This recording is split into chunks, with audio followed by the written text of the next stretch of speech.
Hello, I'm Captain Dr. Dave. I would like to welcome you to our third and final session of the Island Hopping to the Caribbean series.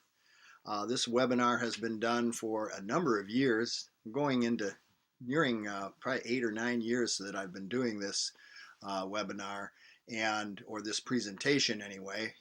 It wasn't until later that it became a webinar.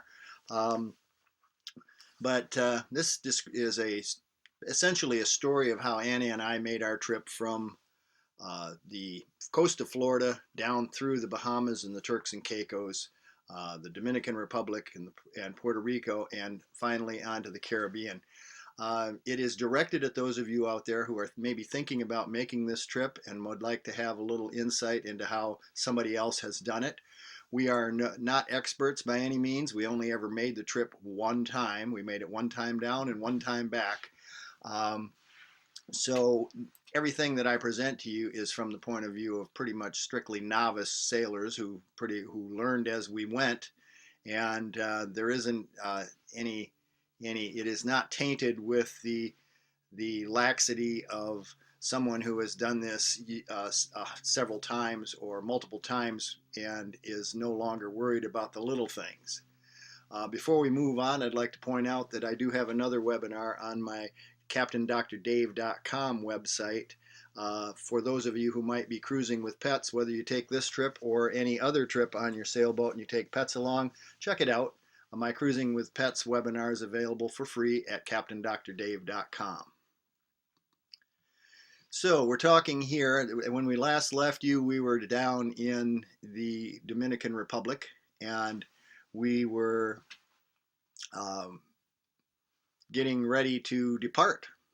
We had made it, if you take a look at the map or the chart up here on the upper left, from the coast of Florida across to Bimini, across to New Providence Island in the Bahamas, then across the Yellow Banks the uh, to the upper portion of the Exuma Island chain, followed the Exuma Sound down to Great Exuma and down to the Georgetown area before we started crossing over and coming down through the southeast Bahamas, around the top of Long Island down to Acklands Island, on to Mayaguana, and finally jumping from Mayaguana over to Providenciale in the Turks and Caicos. Then we crossed the Caicos Banks to San Key and dropped down to Luperon on the north coast of the Dominican Republic.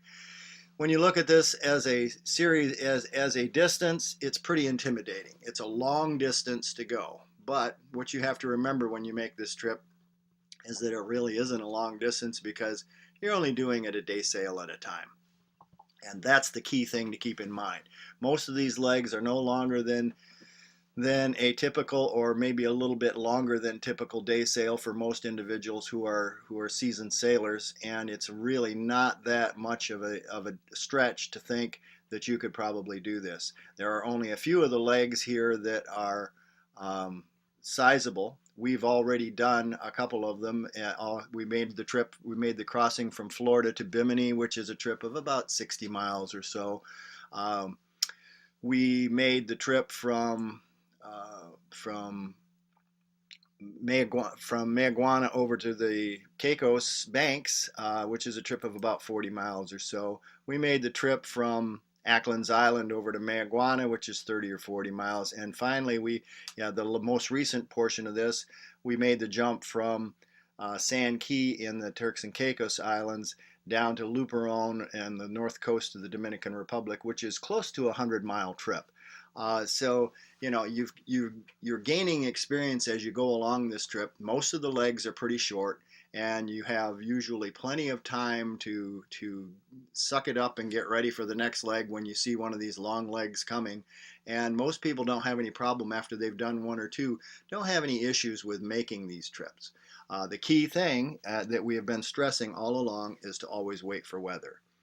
Now what we are going to do is we are going to, in our instance here, we are in Luperon Harbor, holed up for hurricane season.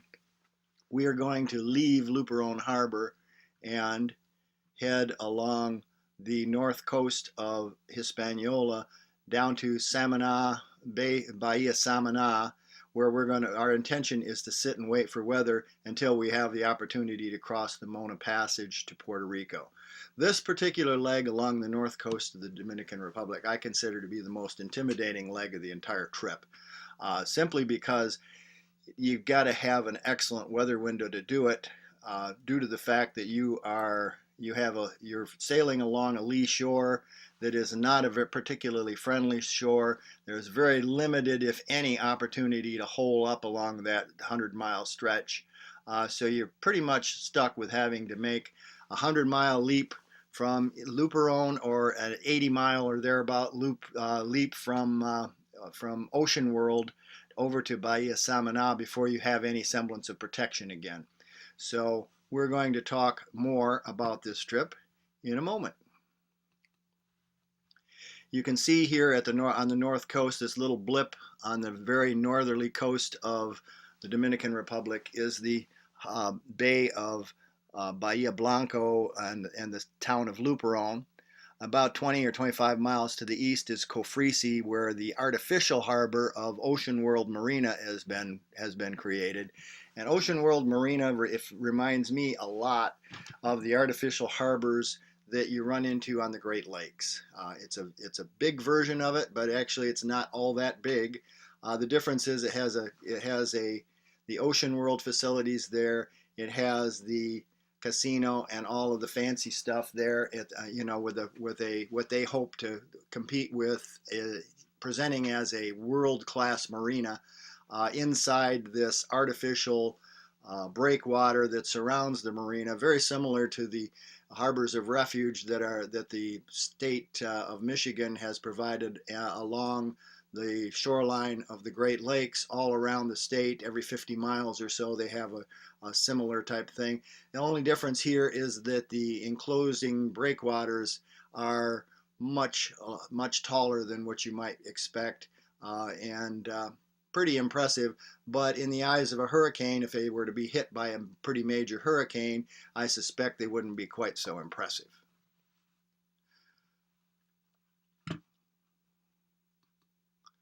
Now, we left the DR in November. We're sitting in Luperon Harbor. We've been there for 8 months. And as we talked about, it was a pretty stressful 8 months for a lot of people. Annie and I had a great time while we were there. We enjoyed it, but we were ready to go. It was long enough for us. We had left on our trip with pretty much 3 goals in mind. Number one was when we left the continent, our number one goal was to get to the Caribbean and do some cruising in the Caribbean. Our number 2 goal, knowing that we needed to stop in the Dominican Republic for hurricane season, for protection that it offered, since we had carried no insurance and we did not want to jump all the way to the South American coast in one season, our choice was to hole up in Luperon and immerse ourselves in the Dominican culture and enjoy ourselves, learn a little bit of the language, learn a little bit of the people. So that was our second goal, which we have now attained. And our third goal was simply to get to where it's warm. All right, we come from Michigan. One of the principal reasons for getting a sailboat and heading off on this big trip, with this long range plan that we set up, one of the principal reasons was just to get to where it's warm, because we don't like to be cold. And once we got to the southern Bahamas and the Dominican Republic, we had pretty much achieved that objective also. And we were just really happy to mosey along as slow as we could on this trip and just enjoy ourselves. Now here we are in Luperon, and this was the year 2005, when there were so many hurricanes during the year that they ran out of names for the hurricanes. So it was the longest hurricane season in history. This was totally unexpected by us. When we decided to leave, it still wasn't really the end of hurricane season. I mean, who knew? You don't know that until the following year, when the previous year was going to end. But we decided that the season was the risk had pretty much faded away by the end of November, and we figured it's time to go. The winds had been blowing stink out on the Atlantic, just on the other side of the ridge bordering the harbor, just for a fairly prolonged period of time, days to weeks. We had been getting tremendous winds, and the seas were pretty fired up. Things were, we were getting 10, 12-foot seas along the coast, that were, I'm not talking about breaking waves. I'm talking about swell that had built up, and it was pretty impressive. So we needed some extra time when our window finally arrived. We needed some extra time for the seas to lie down. Our window arrived in the last week in November, a few days before Thanksgiving. We got our window. We sat there and waited. Now some boats left Luperon the very first day of the window, and we had made a leaving too early mistake once or twice before. We were determined with this window, since Chris Parker said on the weather that this window looked like it was going to be a prolonged window. It looked like it was going to be an attractive opportunity to make a significant passage. He spoke to the cruisers in Luperon in particular, telling us that this looked like a good opportunity, but to sit and wait for those seas to lie down.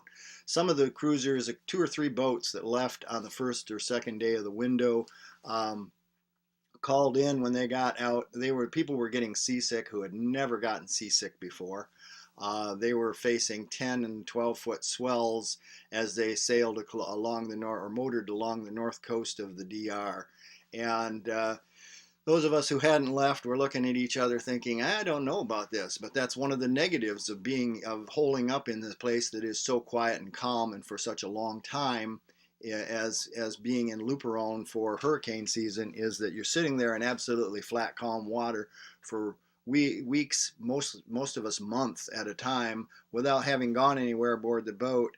And now suddenly it's time for a total immersion into the unpleasantries of the seagoing lifestyle, when you head out through the mouth of that bay and into the seas that are pretty intimidating. So we decided to give it an extra day, and we were really glad we did. As it was, when we got outside the mouth of the harbor on the day we left, we were still encountering seas that were 6 or 8 feet, and the roll was significant. I'm one of those people who, if I don't take something before I head out on a trip, even in mild conditions, I have a tendency to get seasick. So, for the first day or so.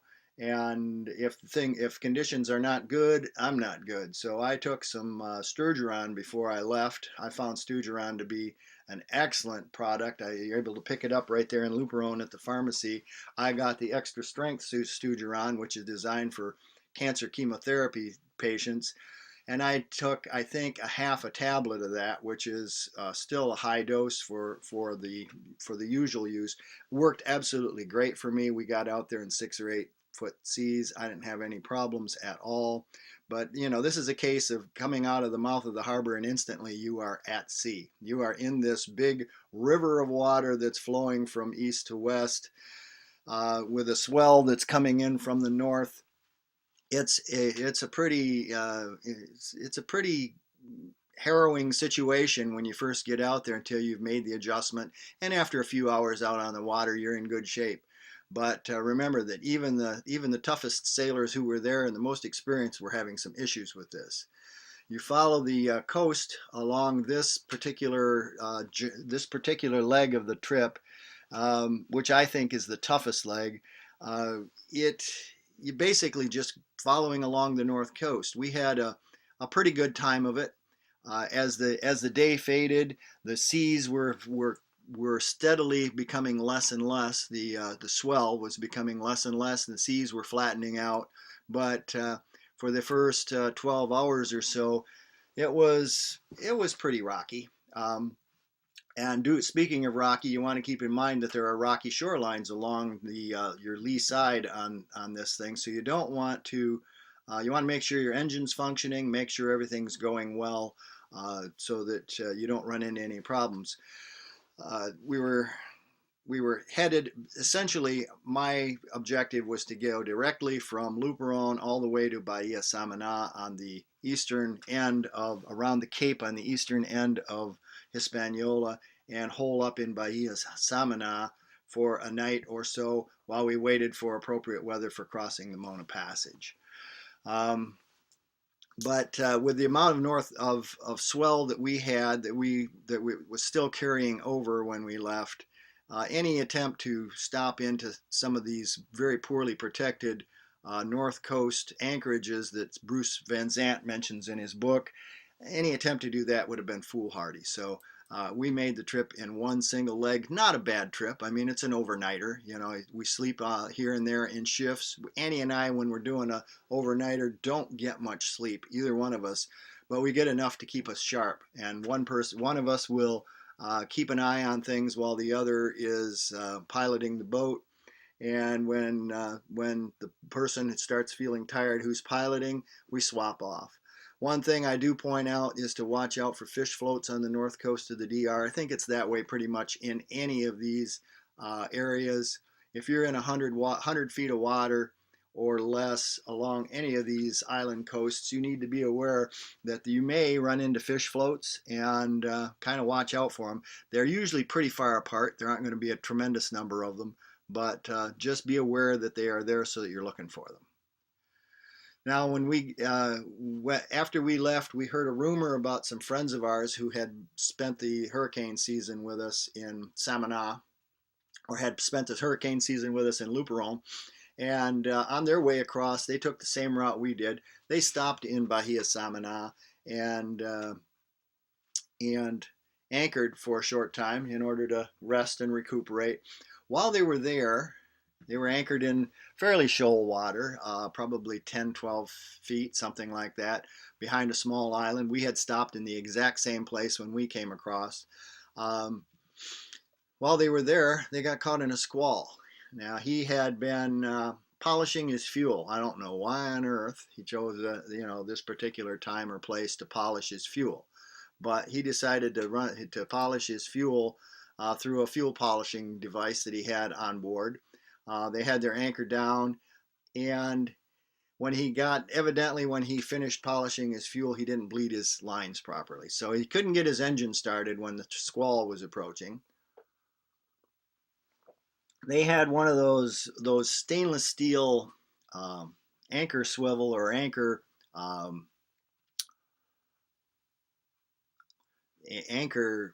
think it was one of those stainless steel bullet shaped anchor swivels that's designed to go through your bow roller on your boat. It was either the anchor swivel or the anchor shackle, but it was stainless steel. Anyway, when the squall hit, the anchor line parted. Okay, the anchor rod parted at that swivel. The swivel broke essentially, and I have read many articles since that time about these small enclosed swivels and shackles that they make for, that are supposed to be that are made out of stainless steel and supposed to go through a bow roller, and nothing that I've read about them is very good. You're far better off using a good old heavy duty galvanized swivel and if you're going to use a swivel, use a galvanized one and use a galvanized shackle. There's just a better choice. Anyway, the engine wouldn't start. They went on the rocks and they got holed. Okay, took on a significant amount of water as the boat got holed, and they were in trouble, and they needed a tow. Well, they called up on the VHF, arranged for somebody. They thought they had arranged for somebody to help them out. There was a misunderstanding. There was a language barrier. These folks were not good with their Spanish, and even if you were, this would still be a pretty delicate situation. They understood that they were being helped. Anyway, they got towed in, and after they got towed in, they were presented with a $10,000 salvage bill by the people who towed them in. Well, the people who presented the bill were locals. The cruisers were not. The cruisers were rich gringos.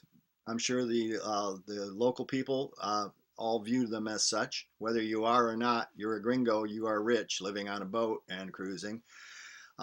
So in any event, they lost the case in court and had to settle for $10,000 in order to keep their boat. So the moral of the story is never accept help from somebody if you're not absolutely certain. Perhaps you should get it in writing that it isn't, that what you are doing is not a salvage. I don't know how you deal with that situation, but there's a lesson to be learned here. In any event, before they could refloat the boat, they had to patch the hole in the boat. and the hole obviously was underwater, so they didn't know how to do it. Well, a friend aboard another boat came and helped them out, and he took a Makita drill, a battery powered Makita drill. Now this is a battery powered drill. Don't try this with an inverter powered drill. But it was a battery powered drill, a Makita, not that any other one wouldn't work. Took it underwater, and he was able to punch in 8 screws into the board covering the hole and make this repair before the drill finally burned up and wasn't any good. But I'll tell you what, a couple $100 for a battery powered Makita drill in this situation is pretty cheap. If it hadn't been for the $10,000 salvage bill, this would have been a cheap way out of a very, very, very serious problem. So something I just want to make people aware of. And remember, keep in mind, this is not an endorsement for taking your drill underwater. And this is not a suggestion that you take a inverter powered drill underwater by any stretch, but just something you should be aware of. So anyway, we made our way across the north coast of the DR pretty uneventfully. As we got closer and closer to Bahia Samana, the seas settled down more and more. And eventually, by the time we're pulling around the Cape, the Cabo Samana, as it's called, by the time we're pulling around the Cape and into the bay, the water is starting to look absolutely flat calm. And here we are at the Mona Passage. This was another one of the dreaded legs that we were looking at, that we were concerned about because of the storms that tend to roll off the coast of the west coast of Puerto Rico at night when you're making this crossing. Bruce talks about them in his book and makes quite a big deal out of them. And if you knew Bruce, and we did get a chance to meet and talk to Bruce a number of times, significantly, Bruce actually lives in Luperon, and so we got a chance to get together with him for a few little talks and a few little discussions. And I went to Bruce's boat at least 2 or 3 times to visit him. We got a chance to get to know him reasonably well.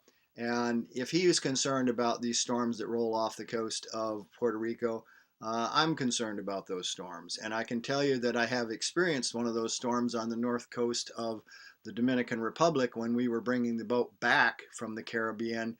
My cousin and I were piloting the boat along the north coast of the DR when one of these coastal fronts rolled off the north coast of the DR, and I've never been in a worse storm, electrical storm, in my entire life. We were having lightning strikes within a couple hundred yards of the boat all over the place around us, and I consider it to be a miracle that we never got hit during the storm. It went on for literally hours, and my cousin was below sleeping with instructions to wake him when we sink, and I was sitting in the companionway hugging our life raft, waiting for the moment when we got hit to throw it overboard.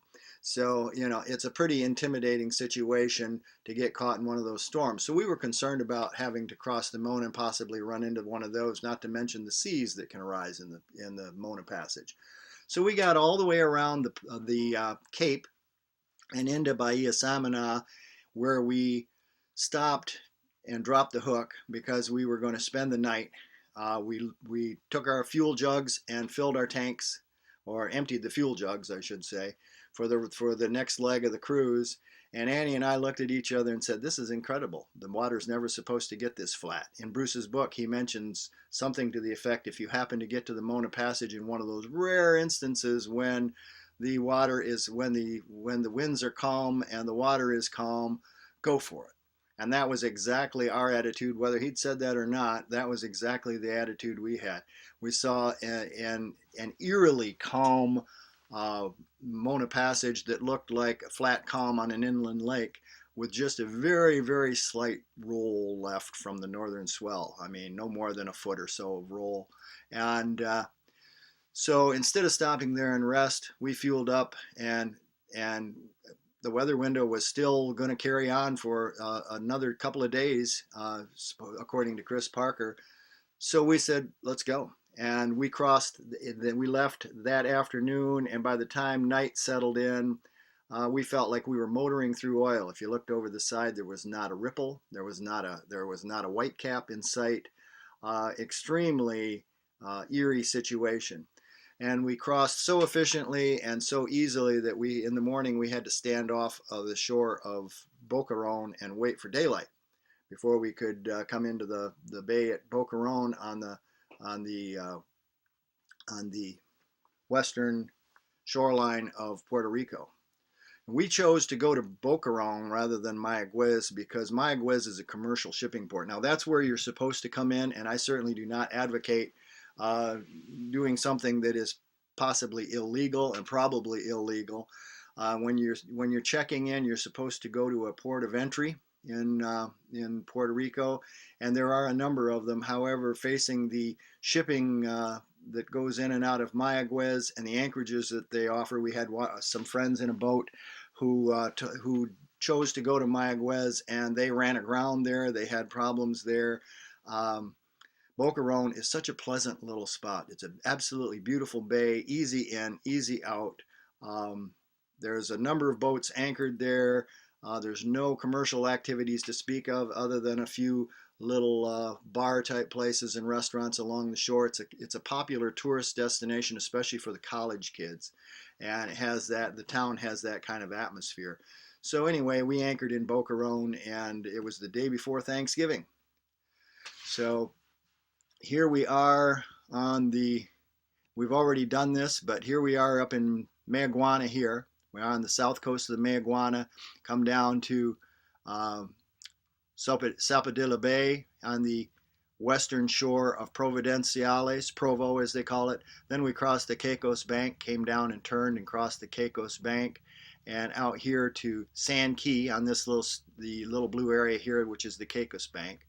And then we headed down to Luperon. From Luperon, we came out, headed along the north shore of Hispaniola, down across this large bay here, and around this cape and into Bahia Samana. So we stopped at this point, decided this is silly to stop here and waste the weather, so we headed out and came along Cabo Samana, which is or Cabo Anegada, this large extension on the eastern end of the Dominican Republic. This is Cabo Samana up here. And then we crossed over here, and Boquerón is this little blip down here in the very lower left-hand corner of Puerto Rico, and that's where we came in. All right, just a little shameless self-promotion here. Our book, Island Hopping to the Caribbean, covers a lot of this. There's some extra stuff in the book that you aren't going to get in this webinar. Plus, there's a lot of interesting stuff in there. So it's just something for your reading enjoyment.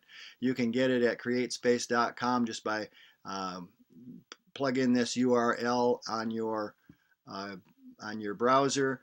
Or you can get this book it's also available through Amazon.com. You do get a little better price, I think, at my website, but I'm not sure. So compare the two, and if you're a price shopper, go for it. But I get a better chunk of commission if you buy it from my website. Anyway, here's our trip. Again, we just went over this from Luperon to Cabo Samana, and then down Cabo Anegada, or down to Luperon or to Boquerón, and then we're going to come around the southwest corner of Puerto Rico and head along the southern Puerto Rican coast. That's our objective, and that's where we're headed right now. So here's a picture of Boquerón from the docks. This is standing up by the restaurant. One of the restaurants on this pier, and looking out, our boat is off to the south over here. One key thing to keep in mind here is Boquerón is kind of where the Atlantic meets the Caribbean. So when you round that little spit of land right there, Cabo Rojo, when you go around that little corner of Puerto Rico, you are officially now in the Caribbean and officially have fulfilled your dream of sailing to the Caribbean when you get to that point. If your dream of the Caribbean means you got to get down to the Lesser Antilles before you're in the Caribbean, then you still got 100 miles to go. A couple hundred miles, actually. Okay, so visiting Puerto Rico, there are alternative guides and suggestions for Puerto Rico, and for any of you who are anticipating this trip, uh, freecruisingguides.com is worth a visit. Okay, this site did not exist back when we did the trip, and I looked it over, and there seemed to be a variety of guides here and a variety of ideas here, and it's all free, downloadable PDF files that you can get. Put them on your computer. You don't have to. It's with that much less paper you have to lug along. There's some useful stuff here. There are guides for just about the entire Caribbean in here. Cuba, Dominican Republic and Haiti, Puerto Rico, and a variety of locations. So check those out, throw those into your considerations.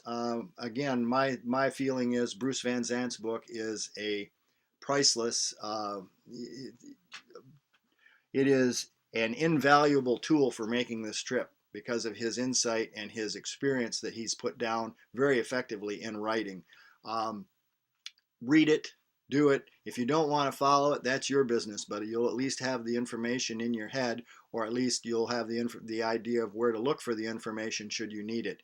There's a lot of information in Bruce's books on that essentially supplements a cruising guide. Dominican Republic, Puerto Rico, he gives a lot of insightful information in moving around the country and what to do and where to go. There's also lots of Puerto Rican guides that are available. Steve Pavlidis has updated his guide in 2014, and you can get that from cruisingguides.com or find it in a lot of places online if you just Google Steve Pavlidis.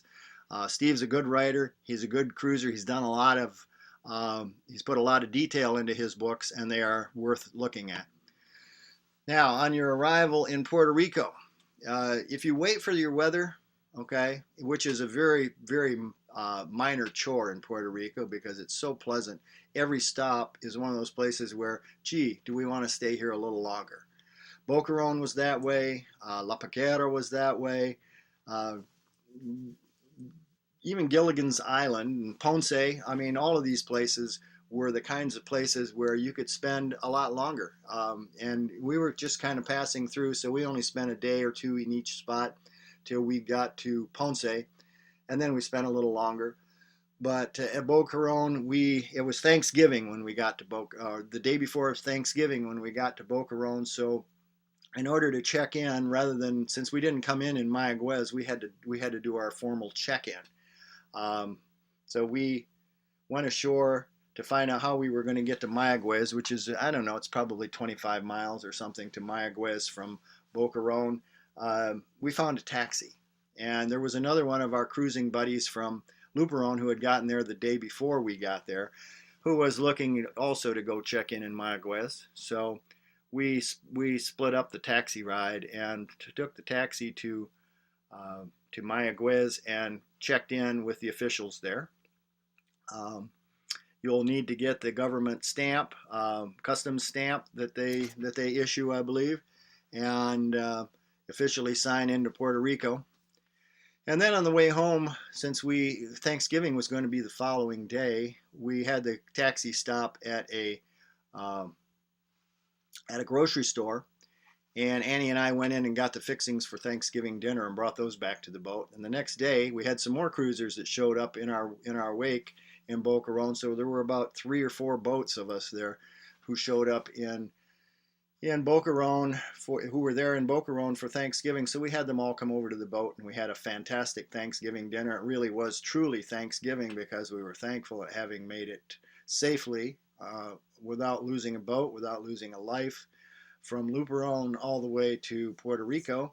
And we were thankful that we were finally back in American waters where we could wheel and deal in our usual fashion and not have to worry so much about language barriers and cultural issues.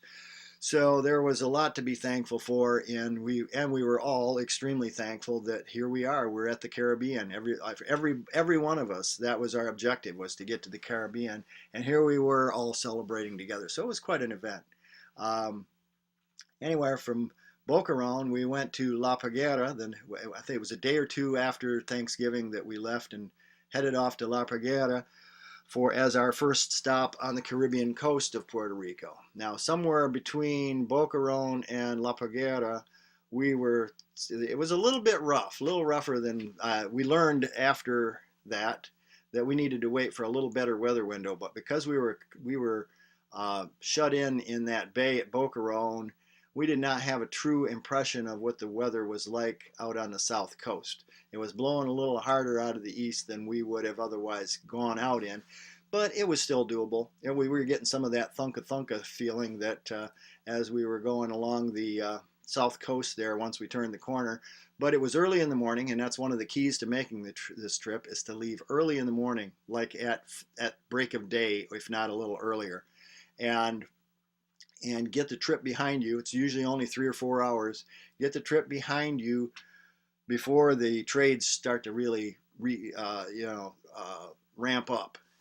And so we did that, and we made the turn around Cabo Rojo, and we're headed east, and we're sailing along, kind of bounding along merrily, enjoying the fact that here we are in the Caribbean. When we looked off the stern, and we thought, there's a dinghy back there.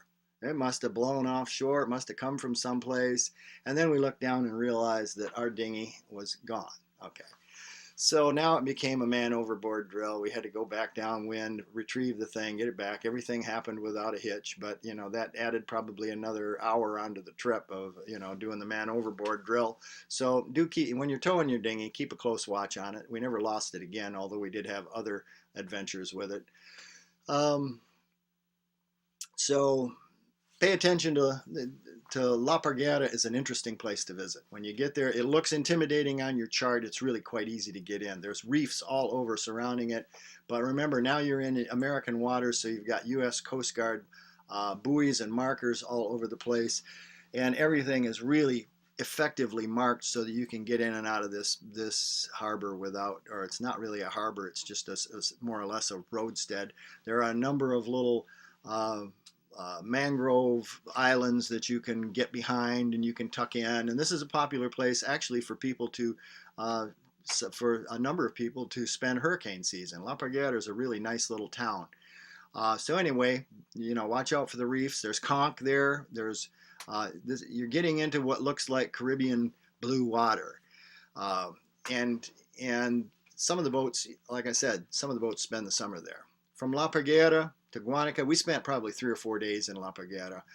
From La Parguera to Guanica is essentially a leg. We were not particularly fond of Guanica. There's a high rocky bluffs, cliffs on each side of the mouth of the harbor, and you just kind of go between them. It's pretty impressive entry, but when you get inside the harbor, those big high rocky bluffs tend to keep most of the moving air out. It's a good protection from the wind, but there's not much breeze, there's not much air movement. It's kind of stifling sitting in Guanica. You go to the left and you're in the recreational portion of the harbor. It's a two-legged harbor, kind of like Luperon was. You go to the left, you're in the recreational part where the recreational boats and cruisers anchor. If you go to the right, you're in more of the commercial portion of the harbor, and you want to kind of avoid that. But Guanica is not a bad place. We did not go ashore because we just didn't feel like it. This is also the spot where we had another dinghy adventure. As we were backing down the anchor, we wrapped our anchor rod, we wrapped the dinghy painter around the prop to the point where it was funny to look at, but it was kind of scary as to what it was doing to our dinghy. The dinghy was actually standing up vertically in the water with the nose of the dinghy down underwater. I had to go down and put my dive gear on, go below, and untangle, unwrap, cut, whatever. But we got it off. No damage done to the dinghy or to the prop shaft. So we were pleased about that and thankful. From there, we went on to Gilligan's Island, and it is an interesting little stopover. It's kind of a national park, and on the day that we stopped, it was closed, believe it or not. The name of the island is Aurora, but it was an interesting little stop. Lots of little things to see there, and it's pretty quiet. It's pretty mundane. It's not anything major. It's not like going to the rainforest or anything like that. So it was an overnight stopover, strictly that. And from there, we went on to Ponce. In the process, we skipped Guayanilla, or Guayanilla, which is a major commercial port that you will go by that looks like someplace where you feel like you ought to be going. And Bruce, we skipped it because Bruce in his book mentioned that it really is not very cruiser friendly. It's just not a very pleasant place to stop over, and he didn't recommend it. And at this point, we had learned that his opinions usually were pretty good, so we just skipped it. Here's a picture of La Paguera, and these are what they refer to as the houseboats along the shore in La Paguera. These are facing out toward the Caribbean. They are actually houses that are built over the water. Very colorful, very interesting little area. We enjoyed it a lot in this town. In Ponce, you can do anything that you need to do. Don't be in a hurry to make purchases, to conduct business, to spend your money when you get to Puerto Rico. Once you get to Ponce, that's the time to start thinking about doing that. Everything is there that you might want to run into. Okay, shops, restaurants. There, the problem with Ponce is that it's all not very accessible from the harbor. This is one of those situations where when you ask, is it within walking distance? Most people will say no. Annie and I have this little sign that hangs on the wall that says any place is walking distance if you have the time, and we kind of live by that particular adage. And if you want to walk 2 miles, you can walk up to the mall where there's Sears and a Walmart and a grocery store, a Publico grocery store. But if you want to get anything more than that, if you want to get to Sam's Club, it really is you're talking 5 miles, 6 miles to get to Sam's. Pep Boys, movies. There's movies here, and you can go to movies in Spanish or movies in English. Most of them are presented both ways. Some of them are subtitled. Everything's in Ponce. Ponce is the second largest city in Puerto Rico. So it's a good place to visit. They have full air service. JetBlue comes in and out of there. We got JetBlue flights to Buffalo, New York, simply because they were cheap. I think we got to fly round trip for like $100 a piece when we were there to Buffalo, New York from Ponce in order to spend the holidays at home. So what we did, since we were headed to Michigan, they didn't have one to Michigan at that price. So when we got to Buffalo, we rented a car and drove across Canada to Michigan. You took the shortcut across, which is not really that far, and did everything there, spent a week or so, and then drove back to Buffalo, caught our return flight, and just missed a major storm that came through. So, everything's available in Ponce that you might want to do. We got our bottom painted at the yacht club in Ponce. They do good work. They use locally made paint that's made for the conditions in the waters there. I thought they did a great job. This was one of the few times, this is one of only 2 times, I think, in 3 years that we hauled out on this trip. And lots of, anything you want in boat parts. Is a nice marina. The harbor in Ponce is a little deep on the outside. When you get on the inside where it's not so deep, then it becomes really crowded. Okay, so you got your choice. Do you want to bump into other boats? Do you want to drag? Do you want to be, fortunately you don't have, it's pretty well sheltered from the trade winds. And the protection is adequate so that you don't run into a situation. But if a significant blow came up, I would be aboard my boat with being ready to possibly drag. I mean, you're anchoring here out by the yacht club where we anchored, which is on the mouth of the inner harbor there off the bay. You're in probably 35 feet of water. That's a lot of anchor road to keep under control and to get any kind of purchase. So here are our stops. Boquerón here on the southwest corner. Then you go around this cape, which is Cabo Rojo. Along through here, pop in at La Paguera. Come along here, pop in at Guanica. Pop along here, zip along here, across here, and you stop in at Cayo Aurora, which is Gilligan's Island. They call it Gilligan's in Puerto Rican also. And then, let's see, I got that wrong. Okay, this is Ponce here. Cayo Aurora is right here. It's a very short hop from Guanica over to Gilligan's Island, which is right here. Then you cross this bay. Guayanilla is the commercial port that's in here that Bruce Van Zandt recommends you skip, and across this leg over to Ponce. Once you leave Ponce, it's a short hop of about 5 miles out here to Caja de Muerte, which is Coffin Island, which is a national park. And that, my friends, is the first spot that we stopped where we felt like we are in the Caribbean. The water is blue and turquoise and beautiful. The snorkeling is spectacular.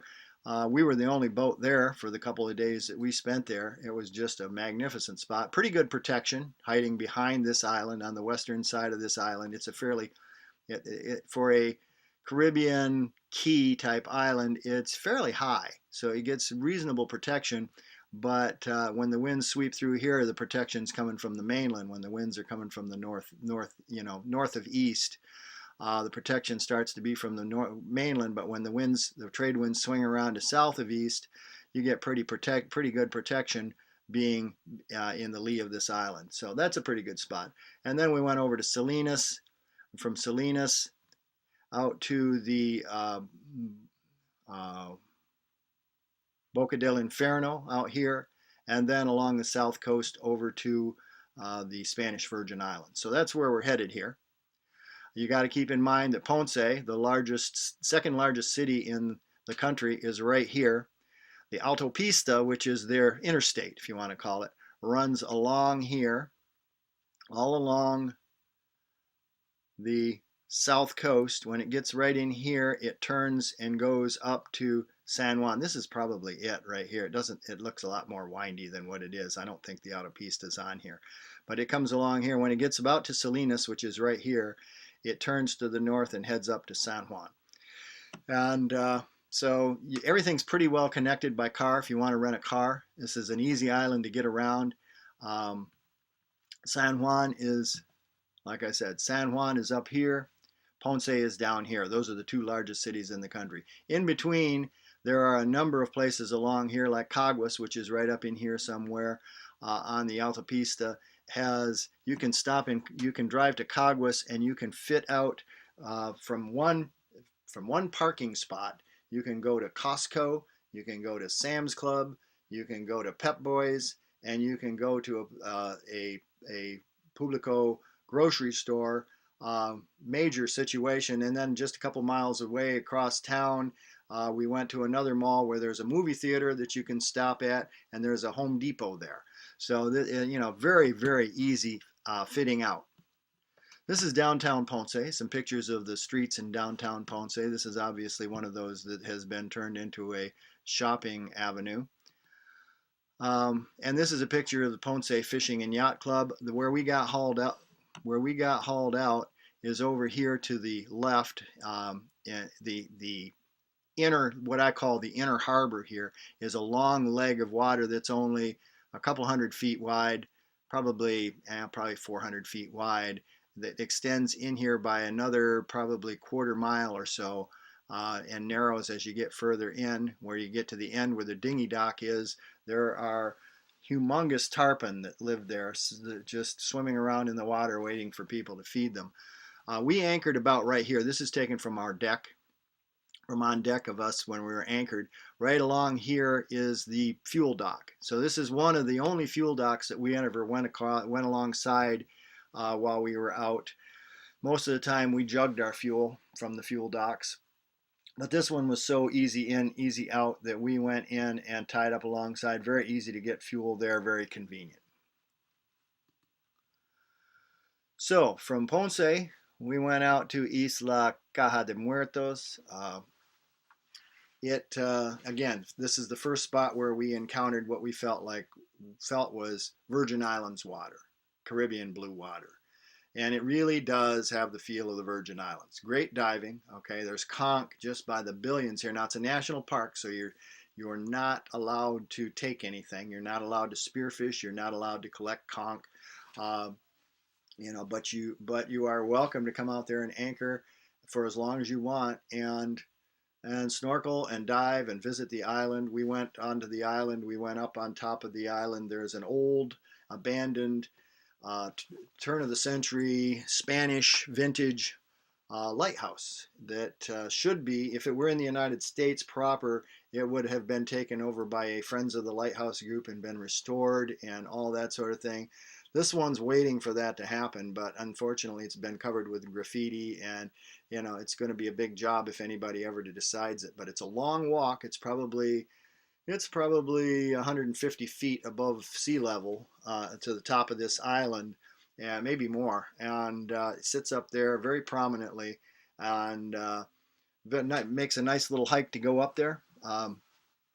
Anyway, this is a good place to lay over. It's a good staging out point when you're leaving Ponce to come out to Caja de Muertos, because it's a quick, easy up the anchor and leave even in the dark. And since it's a fairly long haul from here to Salinas, which was our next stop, I think it was about 40 miles to Salinas from here.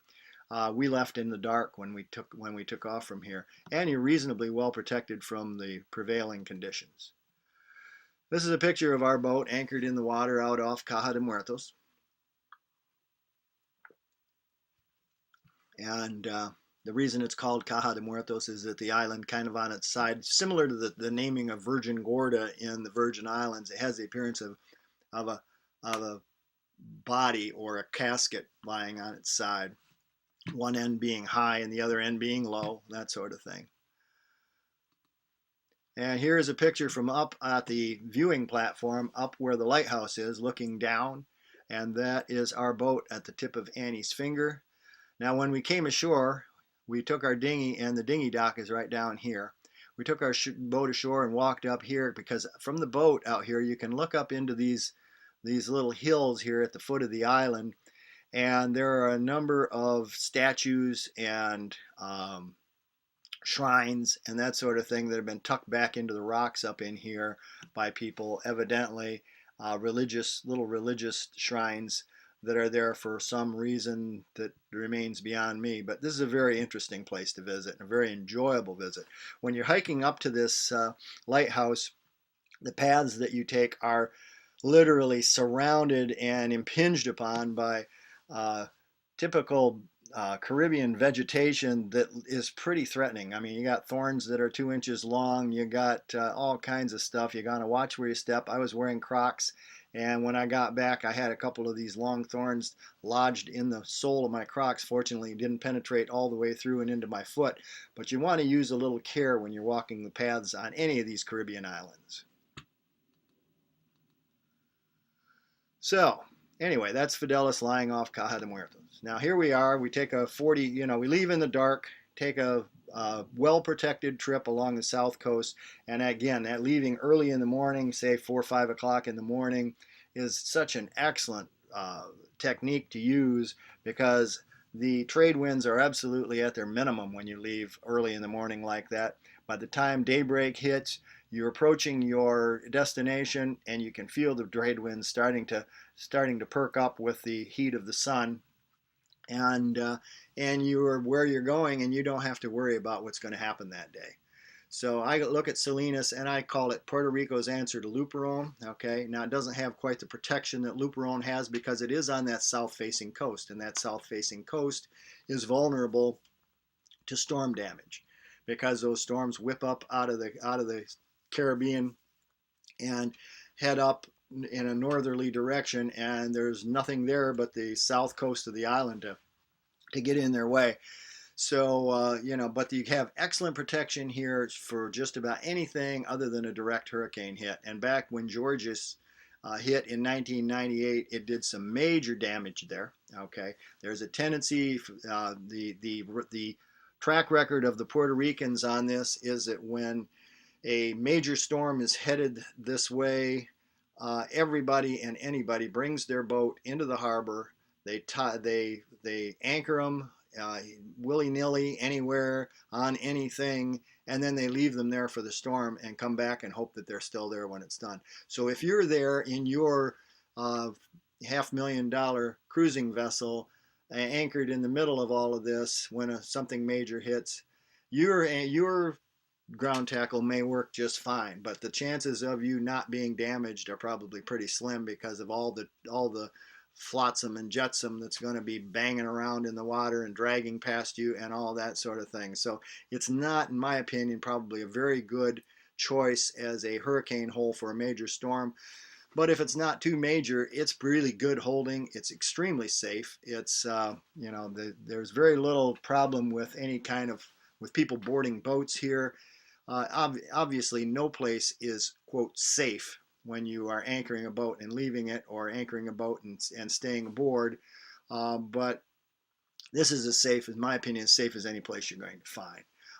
Salinas again is another one of those kind of resorty towns where the Puerto Ricans go for holidays and that sort of thing. There's a nice beach there. It's just a very nice place to visit. The town is good. There are some helpful. There's a very good marina there. A couple of them. There's one that's very cruiser friendly, and you can get your fuel there. You can get if you need to buy water, you can buy your water there. Excellent place. And not to and another issue here is that about 3 miles away is the area called Hobos, which is an area of mangrove rivers and creeks that is extremely well sheltered in the mangroves, with extremely good holding. Virtually nobody goes there. The locals don't go there for the most part because the whole area is a contaminated area is environmentally contaminated from manufacturing and commercial enterprises that were there years and years ago, and it's never been cleaned up. So people don't fish there, people don't eat anything that comes out of there, and people don't swim there. But as far as a hurricane hole, this place is as good as I could imagine finding just about anywhere, other than Luperon. The mangrove, the only issue I could see with it as a hurricane hole is that the mangroves are not very tall. The mangroves here are probably no more than 30 feet tall, maybe 40 feet tall at the most, if that. But it does have the advantage of having offshore barrier islands along in front of it, so that if something comes at it from the south, it has significant auxiliary protection, if you want to call it that, from the barrier islands that are outside. And then once you're inside, you can hole up into areas, and we did this once or twice when a hurricane threat came. You can tie up in a little hurricane hole where you can reach out on both sides of the boat and touch the mangroves. You can snug in that much. Climb your mast and look out, from the top of your mast, you can look out over the entire Caribbean, and yet you're tucked back in this spot where even if a hurricane blew you into the mangroves, that's the only issue I would have here would be the tidal surge as to how deep the water is going to rise under you, and how high above, are you going to rise up to the top of the mangroves, in which case your protection goes away completely. But it looks like an excellent hurricane hole. You have good access from Salinas to just about any place in the island. We used to go rent a car and routinely go to Ponce to see movies. We would go to Sam's Club and Home Depot in Ponce to pick things up. If you want to go to San Juan, you're only 40 minutes away from San Juan. Caguas, like I said, which is up near San Juan, has Costco and a Sam's Club, both on the same shopping center area, along with Pep Boys. There's just some excellent access here to a number of places, and renting a car in Puerto Rico is dirt cheap. You can pick one up for $30 a day if you need it. They will come and get you, and they will drop you. They come and get you in the morning. You drive past their place, drop off the person, go about your business for the day, come back to the office, pick up the person, go to your boat, and they take the car with them. It's just the ultimate inconvenience. So, Salinas for us was our home base for the whole of the Virgin Islands area while we were there. But, you got to keep in mind, and I've talked to people who came in, we talked to a lot of cruisers who came in who were down on the coast of South America. And they would leave their anchorage on the coast of South America, sail, overnight, or I don't know how, I'm thinking might be 2 overnights.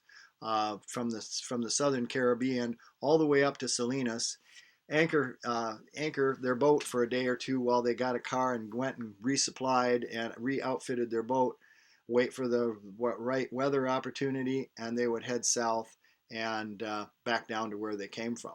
So it can be a home base for the entire Caribbean, because remember, when you're in Puerto Rico, you're in the United States. So all of the benefits and all of the conveniences of being in the United States are right there without you while you are in the Caribbean and enjoying the benefits and the perks of being in the Caribbean. But always keep in mind that you're on a south-facing coastline when it comes to storms. If something looks like it's firing up that's going to be serious, you want to think about what kind of protection you're going to get and what you're going to do. Now, this is a picture from the deck of our boat coming into Salinas Harbor. You can see the mountains in the background. The mountains are to the north of you here. If this bay were located on the other side of those mountains, the protection would be significantly better from hurricane, although the mountains in Puerto Rico are fairly low mountains. They're not as near as impressive as what you have in the Dominican Republic. So, what about Puerto Rico?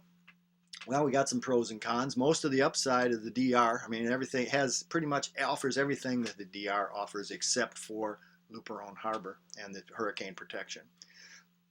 It does have reasonable protection, although you're on a south-facing coastline.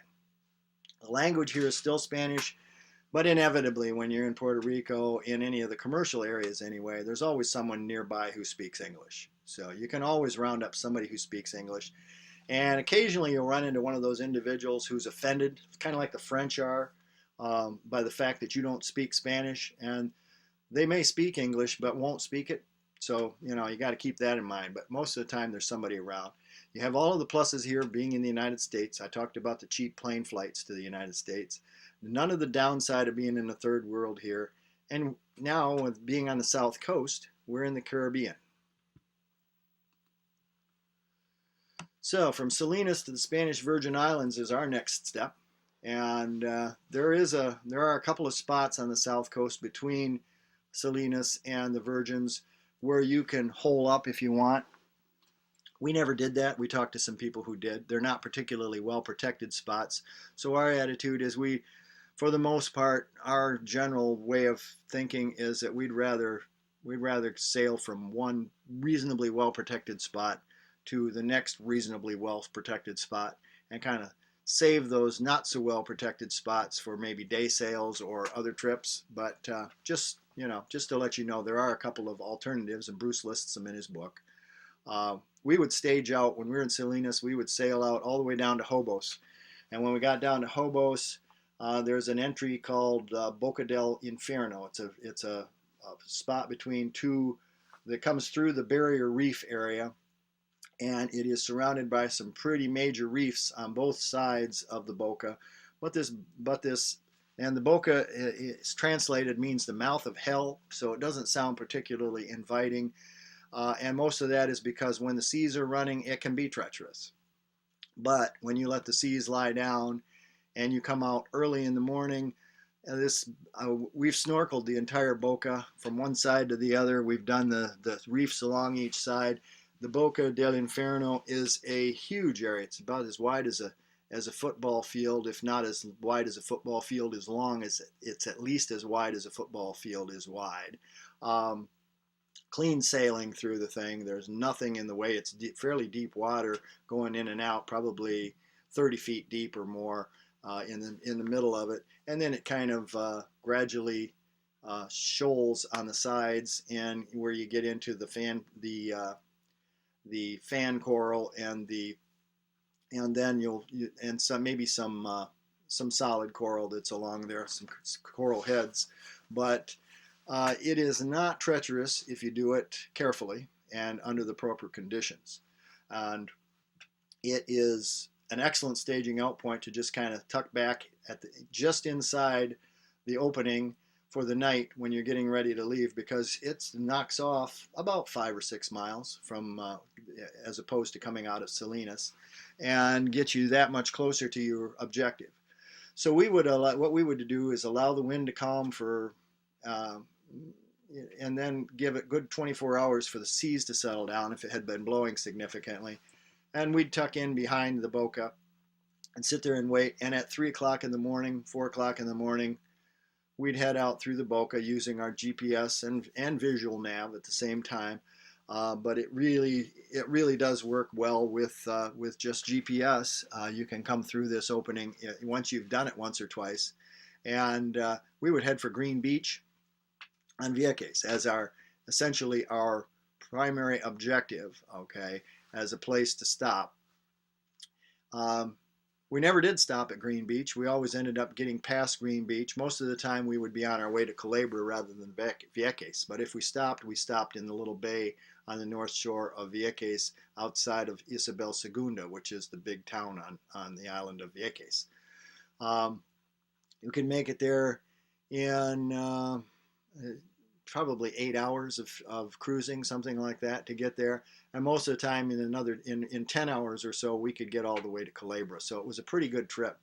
You want to watch for fish floats along the south coast of Puerto Rico along this stretch.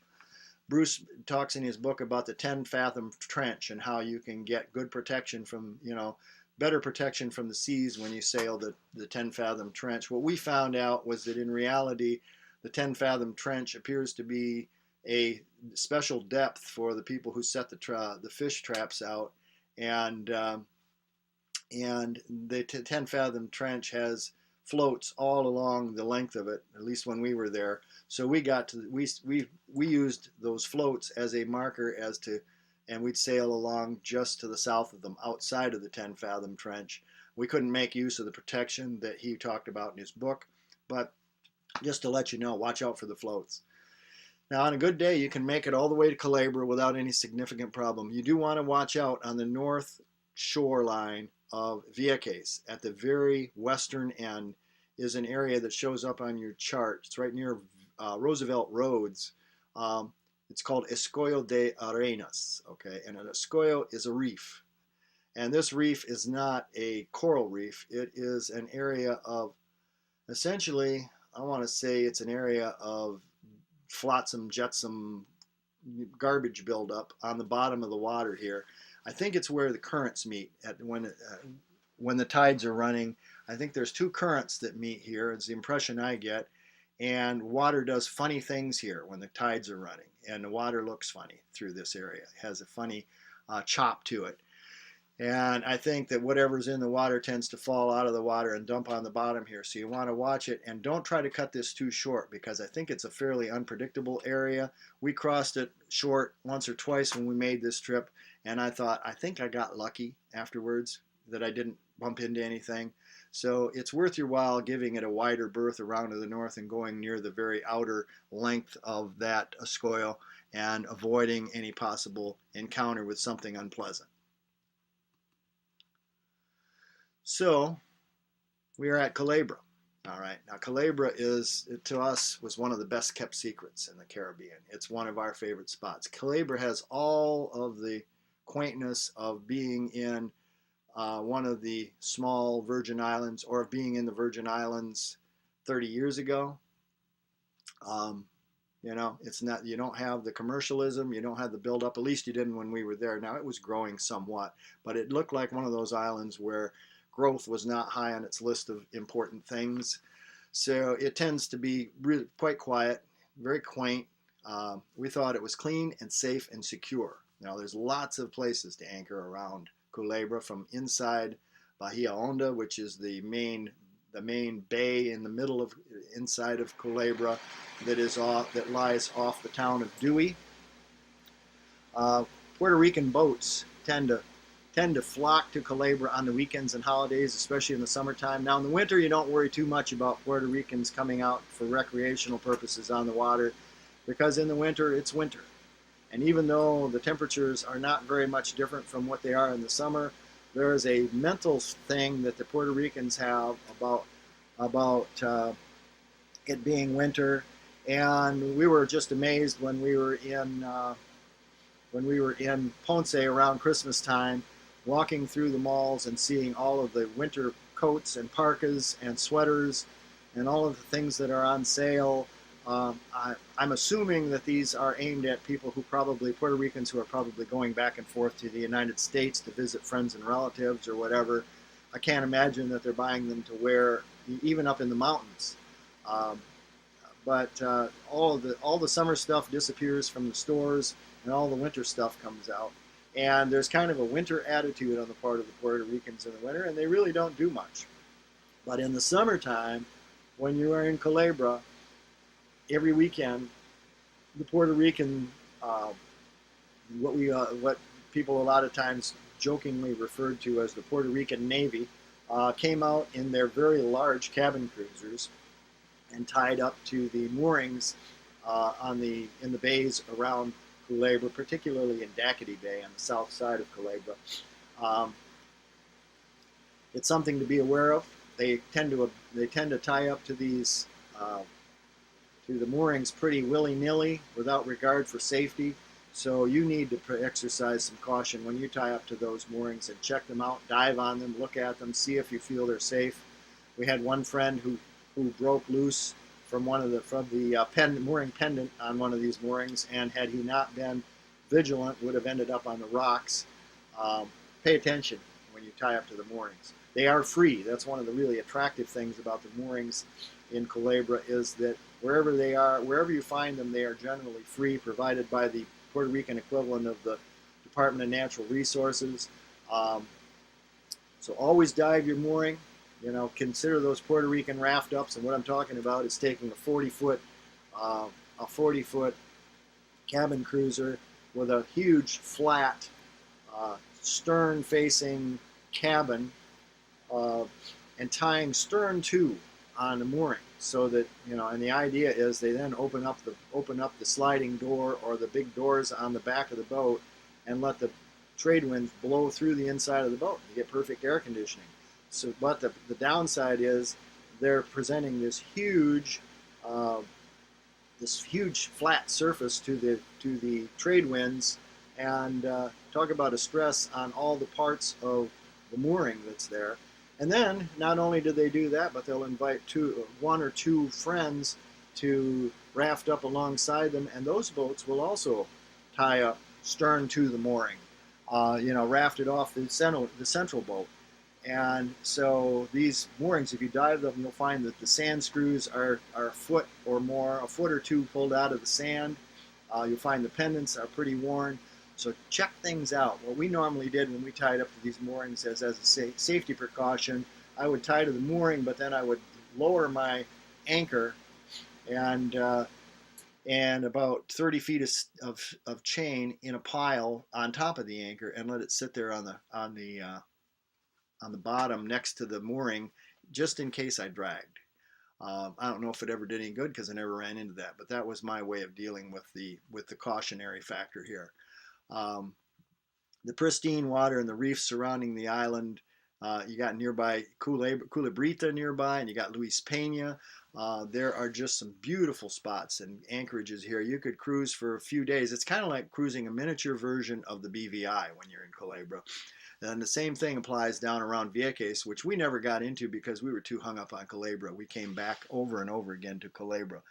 And you are only 18 miles from St. Thomas. If you go up on the hilltop on Culebrita and look off to the east, you can see St. Thomas.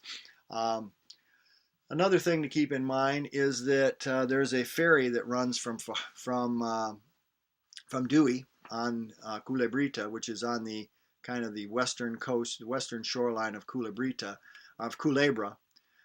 There is a large, fast ferry, American sanctioned, American run, that runs from Culebra to Fajardo on the east shore of Puerto Rico, of the mainland. And within an hour or so, you pay your $3. This is obviously a subsidized fare, because if you want to take a fast ferry in St. Thomas and ride it over to the BVI, you're going to pay $60 or $70 to take a ferry over there, which is a pretty comparable distance, I think. But here, it costs only $3 to catch the ferry one way to Fajardo. You can then rent a car within walking distance of the ferry dock. There's car rentals. Rent yourself a car and drive all over the island. Go to the movies, drive to San Juan, get whatever you need. And then, be essentially back in the United States, back again, as I spoke of. And everything's available there, especially in San Juan. Uh, and drive back for the evening to catch the late in the day, catch the ferry returning to Culebra for $3 again, and be back at your boat in the evening and sitting in paradise. I mean, it's just Annie and I got hooked immediately on this whole concept. It was something that was so easy to do and so convenient and so enjoyable because it had all the pluses of being in the Virgin Islands, which we always thought was great. I mean, obviously, there are people who bypassed the Spanish Virgin Islands completely because they were in a hurry to get someplace better. Okay, they wanted to get down to Saint Martin and then down to the Grenadines and visit the exotic spots that are down there. So as a result, Puerto Rico, Culebra and Puerto Rico were pretty much left alone by the cruisers, and so we got to have what we felt was our own personal private paradise. So keep that in mind. Don't overlook. Stop and smell the roses along the way. You may find something that you like just as well as what you're looking for. So anyway, here is the eastern coastline, the eastern shoreline of Puerto Rico. We just came around this point right down here, and I think it's called Punta Tuna. That you come around right down here and sail this black line and up into here. This is Roosevelt Roads right here. In red, I have circled the spot that is the reefy area on the north coast of Vieques. Escoyo de Arenas, which means reefed of sand, basically is what it means, sand reef. So that is the options you have here is to follow this orange line and sail into Green Point, which is right here on the western end of Vieques. It's an open roadstead, but a lot of people stop here and overnight on their way making this trip. If you got a decent weather window, you get good protection from the easterlies there. The water is open and clear, and you can come and go in the dark. So it's not a bad choice. If you want to do Vieques, the south shore of Vieques is the cruising part of Vieques. You got all these little bays and inlets, lots of coral reefs, all kinds of stuff along the south coast here. These two big bays are luminescent bays, excuse me, that you can visit, and a lot of people get hooked on Vieques just like we got hooked on Culebra. So these are optional ways you can go. Pop along here and then follow the orange line over to St. Thomas. This is the western arm of St. Thomas sticking out up here. What we always did is we went up here, followed the black line, and tucked in here where Isabel Segundo is located right here on the north shore. And then we headed up to Culebra and tucked into this area right in here. Daquiti Bay is over here on the southwesterly leg of the surrounding Bahia Honda, and Dewey is up here, right in here, and the fast ferry comes out right here on the western shoreline behind Luis Pena and heads off to Fajardo, which is right over in here somewhere. I'm missing it on this chart, but it's here. Fajardo, right up here. So from Fajardo to San Juan, which is right over here, fairly short distance. You're probably talking 30 miles or so. So this is all very feasible cruising grounds, very doable, very enjoyable.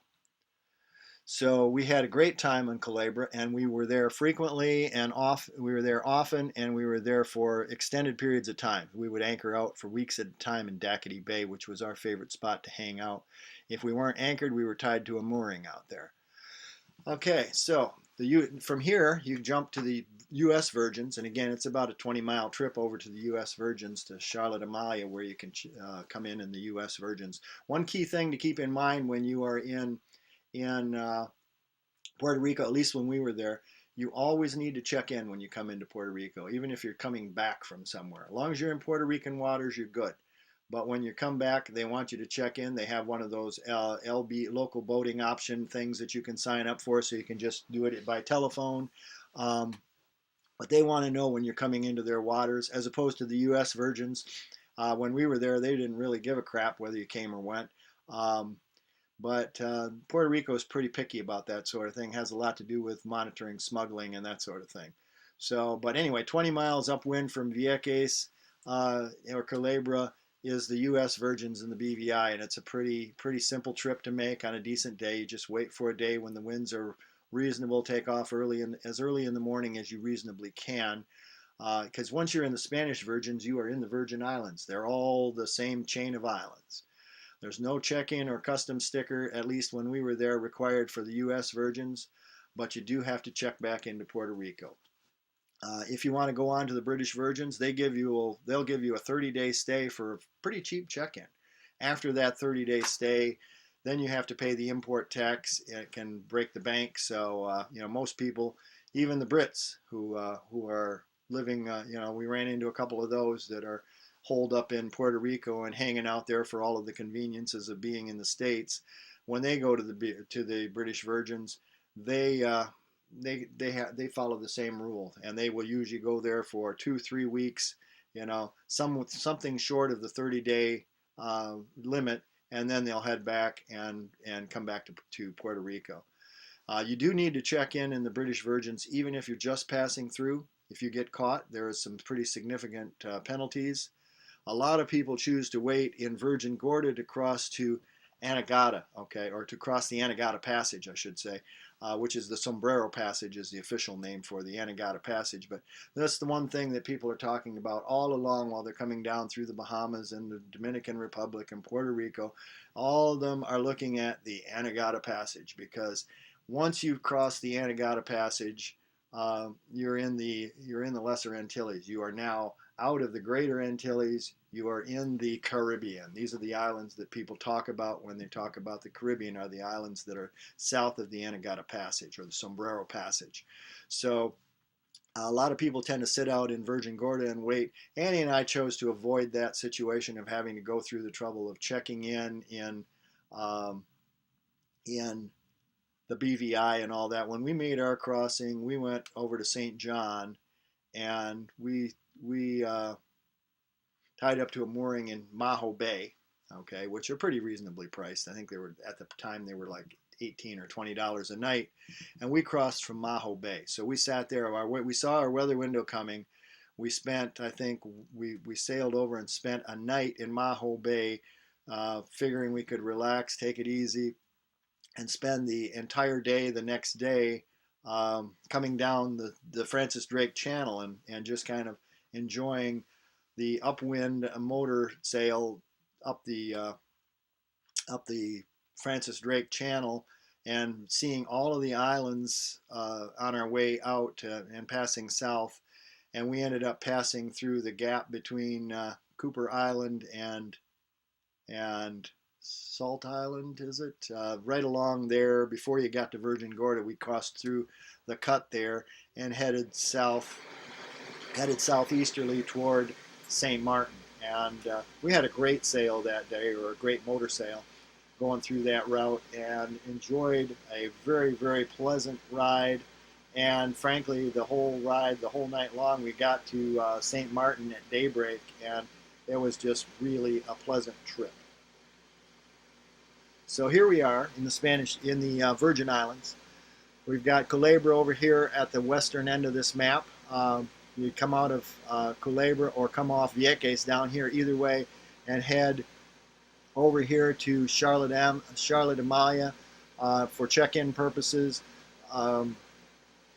And you've got the whole bay here at Charlotte Amalia that's available, where the cruise ships and all that. So much activity in St. Thomas. We had a great time seeing St. Thomas when a lot of people don't. We were there for Christmas, actually, one year when we were there. And we spent Christmas anchored out in Charlotte Amalia Harbor. And we spent Christmas Eve strolling the streets of Charlotte Amalia. And it's amazing how the tourist environment changed during that particular time. And we felt like we were sharing a personal holiday with the local islanders. And they had the high school bands were out with their, instead of brass bands like we have in the States, they are pan drum bands, steel drum bands, and they were playing Christmas carols, and the people were strolling the streets, and it had a small town atmosphere, a small town friendliness to it that we had never seen before in St. Thomas. So that was a pleasant surprise for us. Anyway, we would hang out here and then we would cruise. When we were in the U.S. Virgins, our hangout, as opposed to hanging out in Dackety Bay when we were over in Culebra, when we were in the U.S. Virgins, our hangout was over here in St. James Island. There's a little spot here at the very tip of St. Thomas where there's a strait through here, and this little island, there's big and small or whatever, St. James Island, and on the western shoreline is what's called Christmas Cove. And it's one of those places where the cattle boats, as we call them, the cruise ship dive boats that come from the cruise ship harbors, will bring snorkelers out on a daily basis and bring them out there to snorkel. And it was always entertaining watching the dive boats come in and the people lumbering off the boats and snorkeling around, because the snorkeling was absolutely spectacular for as convenient a location as that particular cove offered. We saw everything from shark to eels and everything else in that. One day I looked down from the boat and we had probably a 200-pound grouper that was just kind of bobbing around, 10 feet beneath our boat in the anchorage. Just a spectacular array of like I say, everything from moray eels to sharks in this particular little cove, and everything in between. There are coral heads to snorkel around. There's an area of elkhorn coral that's up near the shoreline that you can snorkel in and out of. Just some really good stuff, and it's all in, for as much abuse as it must take from the divers who come out there, it's all in remarkably pretty good shape. And then we also spent time over here in St. John, Maho Bay up here on the north coast of St. John looks right across at Tortola, and that was our jumping off point for when we headed to St. Martin. We came out, like I say, up the Sir Francis Drake Channel, and we crossed right in here between Cooper Island and not Round Rock, Cooper Island and Salt Island, I think it is, or between Salt Island and Ginger. I'm not sure. One of these gaps we came through. I think it was probably this one, which is fairly wide. And we headed off in a southeasterly direction towards St. Martin. We also spent a substantial amount of time when we were getting some work done or trying to conduct some business from St. John. We can spend a substantial amount of time anchored over here in Coral Bay. Coral Bay is a huge bay. There's also a hurricane hole back in here. You are not allowed to get into that hurricane hole, and if a hurricane is approaching, they actually assign slots in that hurricane hole by lottery. This is not an area where you want to get caught in a hurricane. There are also a couple of hurricane holes along the southern shoreline of Tortola. But this is all just very, very interesting area to hang out. We'd hang out over around Joost Van Dyke when we went to the BVI. We'd come around up here to Cane Garden Bay. We skipped Brewers Bay, but we spent a fair amount of time up here by White Bay and north of Beef Island, and this area up in here. You've got Marina Key where there's a Pussers there, and there's some little anchorages right in here. The Kamino Islands, there's some great spots up in there. So just something for you to be aware of. Now when we finally got down to where we were headed, we were invited by some good friends of ours, Chris and Mary Liz, aboard Wandering Albatross, which is this West Sail 30 that you see here, and we were invited to come down and sail with them in the Antigua Classic Yacht Regatta, we were pretty surprised, and we thought, how the heck did you get a West Sail into the Antigua Classic Yacht Regatta? Well, Chris had done some research and found that the West Sail 30 was a fiberglass replica, essentially, of a classic wooden vessel, and that made it an acceptable entry into the Classic Yacht Regatta. So they just got their whole yacht spiffied up, made everything Bristol, and just the boat looked great, looked spectacular, and they had a couple of special sails made for racing in this race, and they had an absolutely great a great opportunity to participate in one of the world's most famous yacht regattas.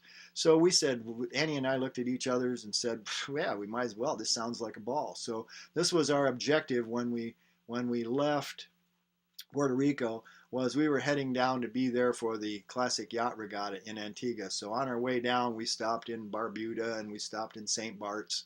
We stopped in St. Martin, took our time winding our way down there, and we got to Antigua and got to participate in the classic yacht regatta. Now, one of the things that I want to pass along is if you get the opportunity at some point to be in Antigua during classic yacht regatta week, I was amazed at the number of boats that were getting on the radio on a daily basis during the week and calling for help aboard their boats. And these are boats that most of the time in your life you would never be invited to set foot aboard. You wouldn't even think of going aboard most of these boats. The owners in this particular circumstance are searching for people to serve as crew members, sometimes just to serve as ballast, if nothing else. And they're on the radio every day looking for people to come and help them race this race. And it was pretty fascinating. We had a ball. Chris had his everything figured out pretty well. It turned out we had absolutely primo weather that was absolutely made for this little west sail to sail, and we ended up turning in a pretty good showing. So, just how good a showing did we have? Well, here you are. We won. Okay, we came in first in our class. It was a class of about 12 boats. But not only that, we took third out of all boats under, I forget what it was now, but probably boats under 90 feet or something like that. We were third overall in the entire regatta after 4 days of sailing. When we went out the first day, we were surprised. We won our class. We did the weather was really fluky. The winds were, believe it or not, were really light. And for this big old heavy boat to perform as well as it did in the air, in that particular air, basically was a testimonial to Chris's seamanship, I think. But we just did a remarkable job. The issue was most of the other boats were a little bigger and a little slower. So we did remarkably well. We took first place the first day, we took first place the second day, and we took first place, I think, the third day. And then on the fourth race, I think we came in second. So overall, we won our class of 10 or 12 boats. And we came in third overall. And we got some looks from a lot of people when they went, people were kind of looking down their noses. My God, what is this West Sail doing here? And when it came the night for receiving the awards, we got a tremendous round of applause from everybody. It was a pretty exciting time. So how long does it take to get from Miami down to the islands? Well, I tried to put a rough estimate here. If you could do it day in and day out, it takes 1 day to get from Miami to Bimini. Okay, it took us 2 days to go from Bimini to Nassau. All right, Nassau to the Exumas is a 1 day. Now the issue here is you got to add two or 3 days onto each of these totals here to account for waiting for weather. On average, you're gonna add a couple of days probably to each of these, because there's going to be sometimes you're going to be able to make 2 legs back to back. Other times you're going to have to wait 3 or 4 days for a weather window. So on average, if you add a couple of days to this whole thing, so on a total of about, if you want to do this reasonably comfortably, and I would suggest trying to take longer to do it if you can, but 60 to 90 days is going to be necessary to make this trip and do it pretty reasonably. So that gives you an idea of what we're talking about. So here's some hints and suggestions that I have. Before you go, get in a lot of night sailing so that you're not intimidated by night sailing. Sometimes night sailing is the absolute best sailing you can do. The trade winds tend to be lighter. The seas tend to be shorter and flatter.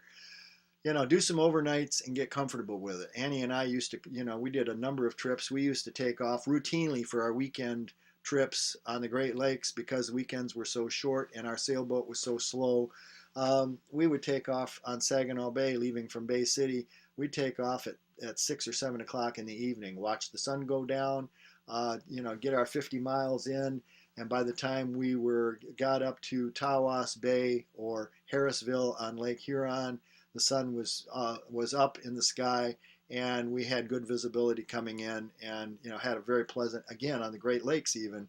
The seas were usually flatter and the winds were lighter at night. And these are motor sails, obviously, when the winds die down, but nonetheless they're safe sails and they're comfortable sails. So night sailing is a good way to go. We made that a routine part of our thing. We crossed Lake Huron from one side to the other at night as an overnight trip, an 80-mile trip or whatever. We did that on a couple of occasions. So we got reasonably comfortable with doing night sailing while we were up on the Great Lakes. Okay, another thing, get into the habit of laying a track when you're going in and out of harbors and anchorages. If you have to leave in a hurry, and it helps to have tracks that on your GPS that you can follow. Sometimes you may think you got a pretty good idea, but if the navigation is tight and the winds have kicked up the water, you can't see what's going on beneath the surface, you can get into trouble. So, have a GPS track to kind of help your eyeball navigation.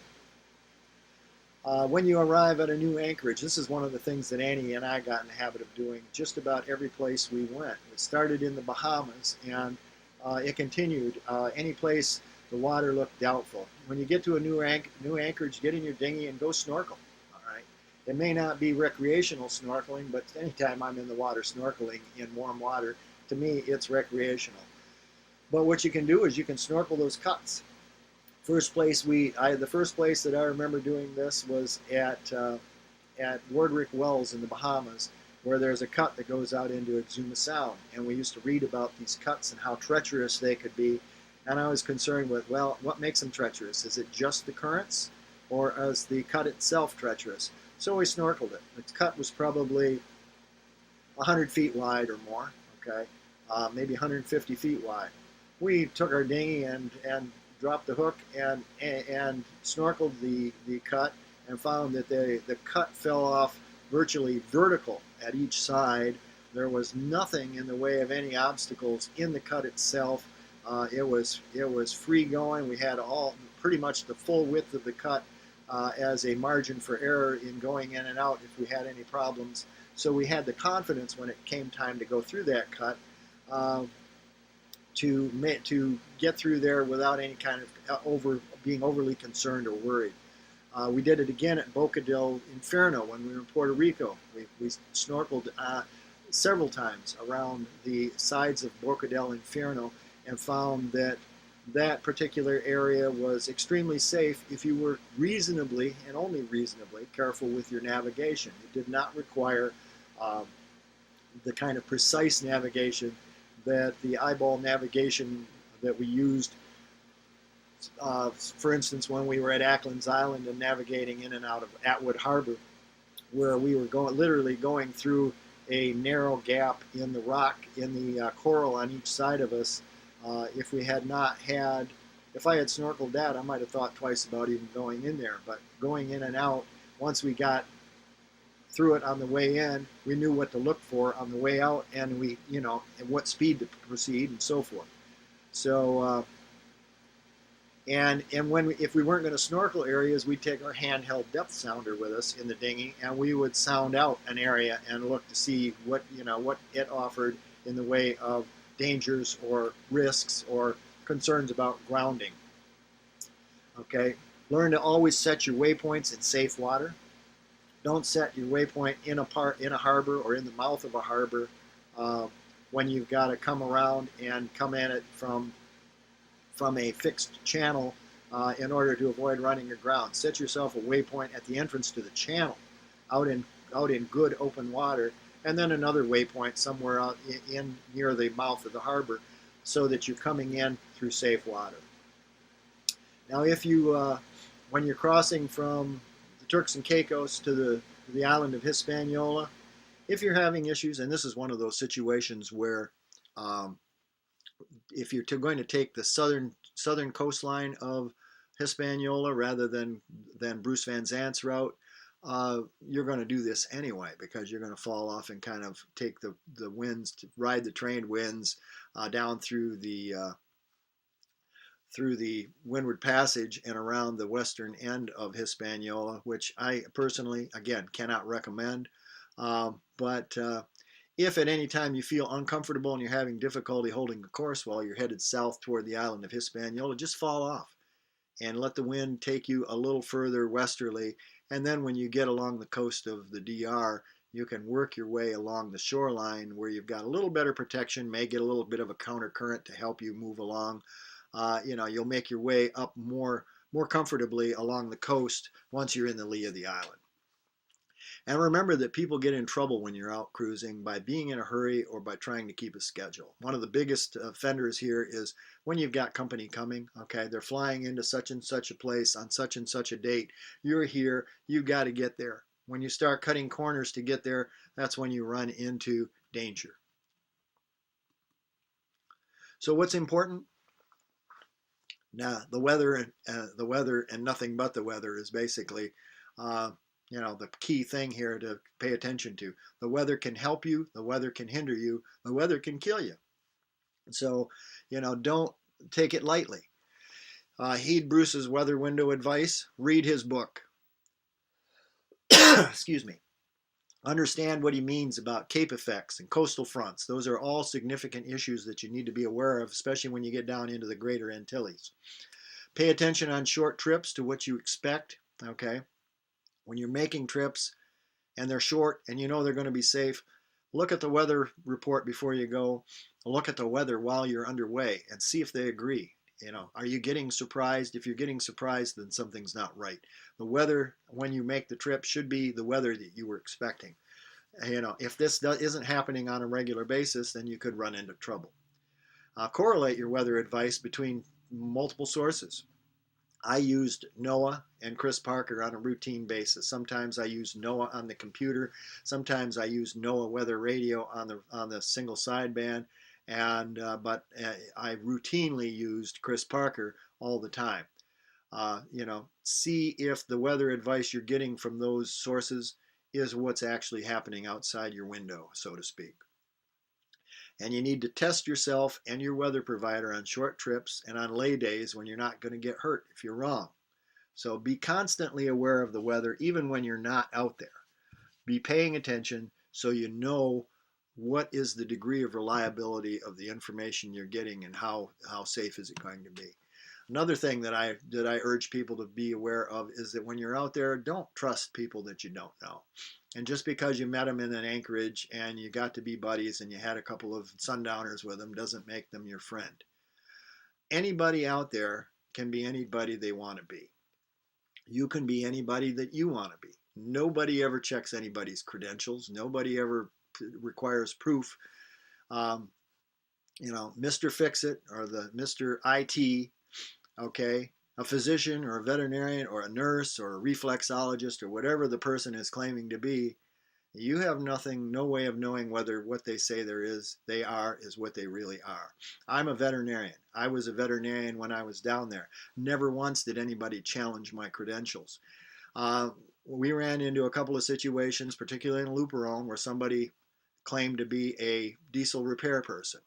And when he did the diesel repair on the engine and charged them so many hundreds of dollars or thousands of dollars, and the engine ended up being ruined and had to be replaced, the person was out the money. They now had to replace their engine. Those kinds of situations can arise. Somebody claiming to be a delivery person and that they're going to deliver a boat, sign your name on the line. Here, give me your boat and I'll go. You give them your boat and they're gone. You fly back to the States and you never hear from the person again. Those things happen, and surprisingly frequently. So another issue, cruisers tend to share a camaraderie among the cruisers, and that's fine and dandy, but sometimes it develops into a us against them kind of mentality when it comes to the locals. Try to avoid falling into that mentality. The locals are generally nice people, and if the cruisers develop this kind of attitude, eventually the locals are not going to be so nice when it comes to cruisers. There are a lot of unsavory characters out there that are looking to exploit your trust, just like in the real world, especially when it comes to when money is going to be coming into play. Be careful who you trust, okay? So where can you leave your boat if you're on this trip? I often got these questions in my seminars and on my online webinars. If you want to leave your boat in the Bahamas, you can leave a boat in Nassau or Georgetown. Okay, Nassau is not a bad place. You can leave it tied up to a dock in Nassau Harbor at a marina, pretty decent place. Georgetown, same thing. There's a marina, at least one marina there. You can get a slip and leave your boat while you go home. In the DR, Luperon and Ocean World are options. Okay, Ocean World being the expensive option if you're going to leave it for any length of time. In Luperon, people left their boats for months at a time. Very often, they would hire somebody either on another cruiser or even one of the locals to essentially watch over the boat. Sometimes they'd hire a local to live aboard the boat while they were gone. Pay them. If you're paying somebody to live aboard your boat, suddenly he has a personal interest in how that boat survives. So that's a reasonable alternative. Same thing in Salinas in Puerto Rico. That's another place you can leave your boat. And a number of people left their boats tied up or anchored out in Salinas for hurricane season. I don't recommend it for a prolonged period of time, but you could fly home for a week or two probably. Play the odds and you probably do okay. In Culebra, Bahia Honda is a pretty decent place to go. And remember, when you're in the DR and Puerto Rico, you got that option of cheap flights back to the United States and Canada. So those are pretty good places. Elephant Bay off Water Island in St. Thomas. Water Island is the sizable island that's just off the shoreline from Charlotte Amalie Harbor. And it's a big island. And Elephant Bay kind of runs along I think it's the western shoreline of that island. And oh man, there's a lot of boats that are anchored there that look like they're ready to just sink. Okay, they look almost abandoned. There's a lot of people who evidently leave their boats there. So Coral Bay in St. John in the U.S. Virgins, that's another option. Coral Bay is a huge bay, and it's got pretty good protection. Again, I mentioned that there's a hurricane hole in Coral Bay. You're not going to get in. Okay. It's not someplace that I recommend you leave your boat in hurricane season, but when it's not hurricane season, you could probably pretty readily leave your boat anchored in Coral Bay, and it'd probably be pretty safe. But again, I'd get somebody to watch it. Most of these places, I'd have somebody watching my boat. Simpson Lagoon in St. Martin, huge area for anchoring, and a number of people leave their boats there at anchor. And then there's English Harbor and Falmouth Harbor in Antigua. That's as far down as I can tell you. These are all possible places where you could leave your boat. Most of them for fairly short times, but it's up to you what kind of risk taker you are. So when you're on your way down, you need to use the island lees. Get in the habit, take advantage of the subtle changes in wind direction, and give time for the seas to settle down. The longer the window, the better. When you're coming along to the north coast of Hispaniola, the island is to your south, so it's only giving you protection from the south. We're not too worried basically about the wind that's coming from the south. Don't generally need protection from any seas that are coming from the south. Occasionally you get a southerly swell, but not very commonly. You want the wind when you're coming along the north coast of Hispaniola. You prefer to make your move when the wind is south of east and less than 15 knots. Less than 10's even better. And you want no northerly swell if you can avoid it. We violated that rule, as I told you. We had a significant northerly swell. Nobody in our Luperon class of 2005 ended up on the rocks from that swell, but it certainly could have happened. You just need to be careful when you're on a north coast. When you get in Puerto Rico, I consider it to be significantly safer going along the south coast. And this is one of the reasons I do put some credence in the south coast of Hispaniola route. It might be a viable alternative, but you want to make sure you research it to the best of your ability before you choose to do that, because once you're committed to it, it could be quite an adventure. But on the south coast of Puerto Rico, you have the island to your north. All right. And when the island is to your north, you have protection from the northerly swell, which is a big plus. And you would like, when you move, to have the trades north of east. Okay, the trade winds are north of east at less than 15, and again, preferably less, even less than 10, since you're going upwind. And northerly swell at this point is not an issue. You have to be aware of the possibility of southerly swell, which can happen, but most of the time that's not a problem.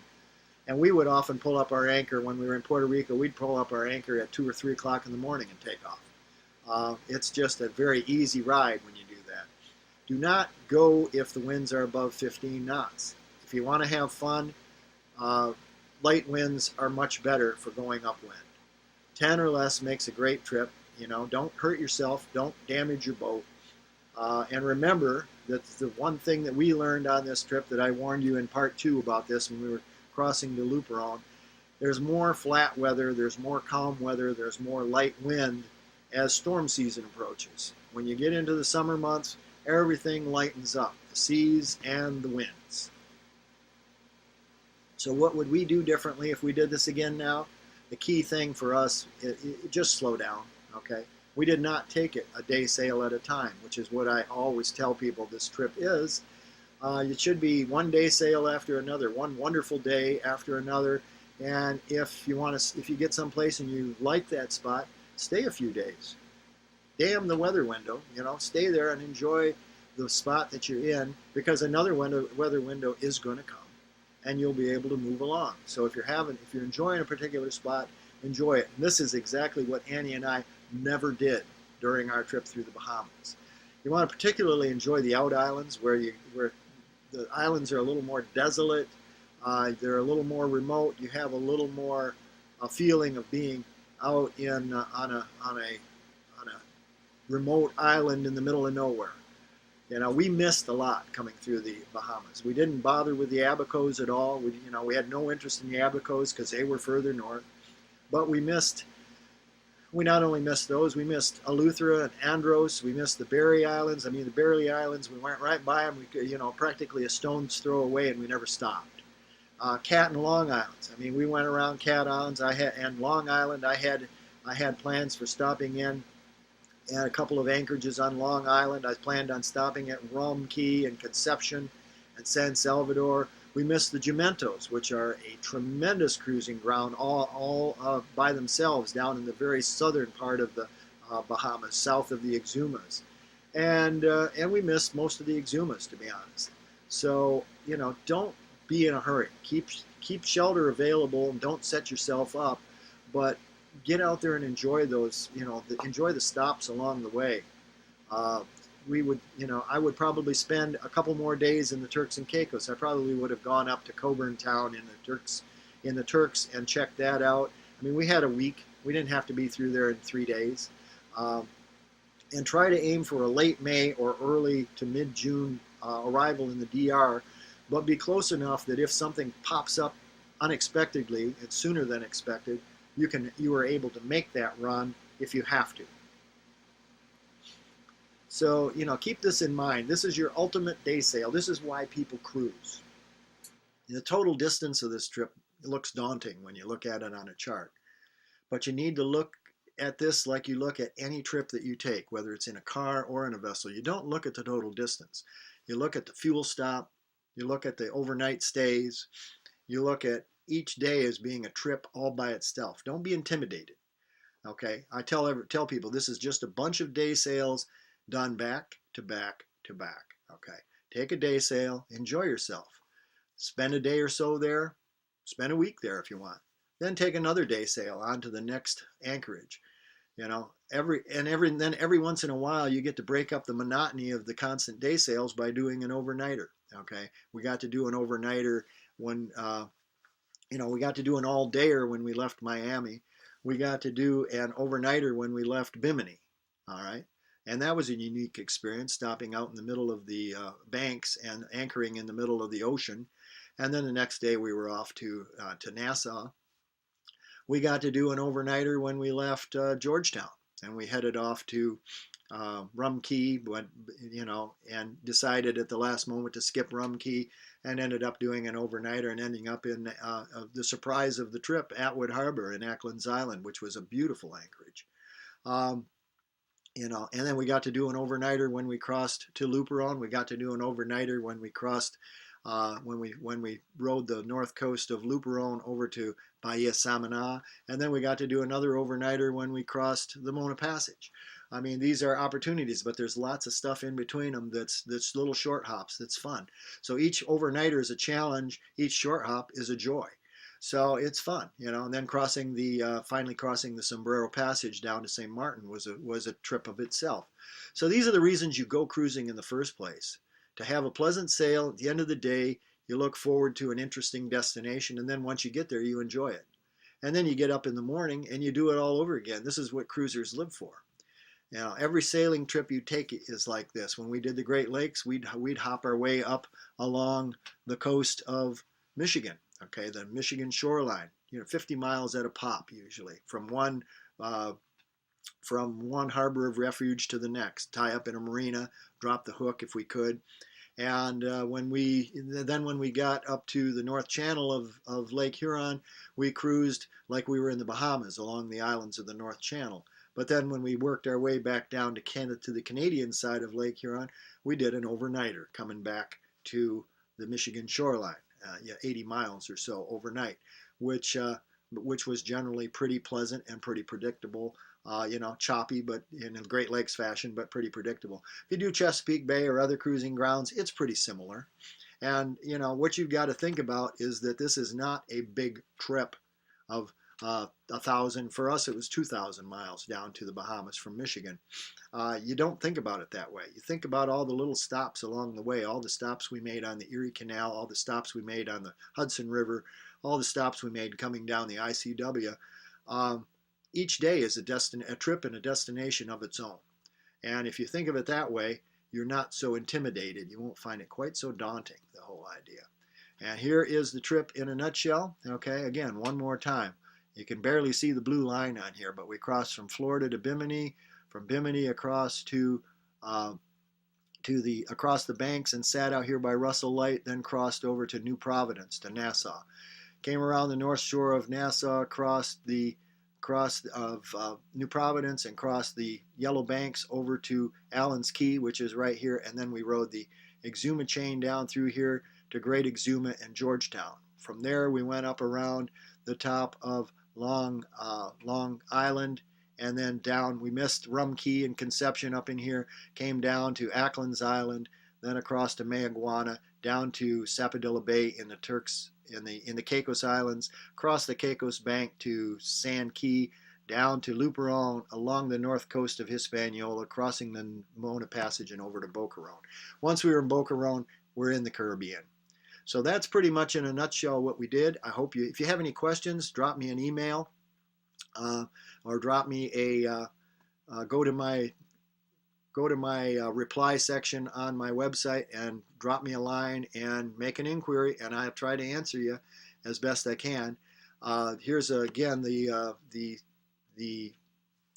book that we wrote, Annie and I wrote, Island Hopping to the Caribbean. If you want to order a copy, you can buy it at our website, which is the best place to buy it, but you can also get it on Amazon. Remember, if you can cruise with pets on board, go to CaptainDrDave.com and catch my Cruising with Pets seminar. And that is it for this seminar and for the entire three-part series. I thank you for spending the time with us, and hope you enjoy it, hope you get something out of it, hope it plays a role in your decision to make your cruise. Again, thank you.